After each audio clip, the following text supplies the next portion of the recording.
На одном большом стадионе в Грозном организовано несколько площадок, на которых в 11 видах спорта соревнуются спортсмены из 7 регионов. Чуть дальше отсюда соревнования по футболу. А вот одна из самых интересных дисциплин для болельщиков – это эстафета. Не оставив ни единого шанса своим соперникам, 4 ребят из сборной Ингушетии завоевали золотые медали.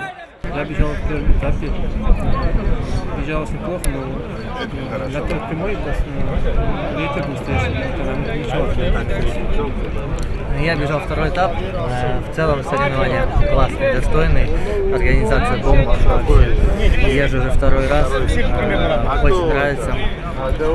Хочу дальше продолжать выступать за Ингушетию, показывать сильные результаты и только вперед, только поверить. Еще одно золото в копилку сборной нашей республики добавил Адам Даурбеков. Воспитанник Малгобекской спортивной школы в борьбе на поясах оказался самым упорным и техничным. В тяжелой весовой категории Адам взял золотую медаль, в финале одолев местного спортсмена.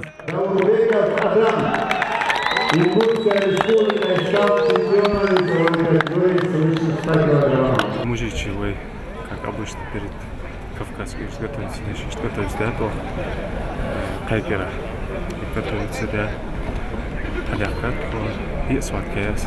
Вольная борьба, и пояс ахет сейчас, и реки вообще, и неожиданно хамашку ускал хищи, чувак лоргуш, штир. Тогда хочу призывай ханос, ханс, язык, то болху да, ошибку исправить, Самый массовый вид спорта в мире – футбол – пользуется популярностью и на Кавказских играх. Нашу республику представляли победители ингушских игр. Подопечные Джамалдина Урусханова с первых секунд матча дали понять, что они приехали за медалями. Одержав в первом туре победу, наши земляки в равной борьбе уступили будущим обладателям первого места. Задача осложнилась тем, что в следующем матче обыгрывать соперника нужно было с разгромным счетом, при этом не пропустив мяч в свои ворота. За 40 секунд до окончания игры наши ребята забили третий гол. Ну а в матче за бронзовую медаль уверенно разобрались с командой из Северной Осетии.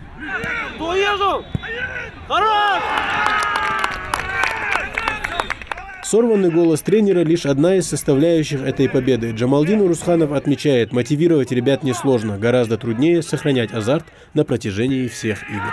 У нас был первый матч в 8:30, да, нам пришлось 5 часов утра вставать, потом где-то 1,5 часа пути провести, и мы были уставшие, не выспавшиеся, и с таким состоянием, да, ребята все равно выложились на максимум. А так игра со Ставрополя 3-0.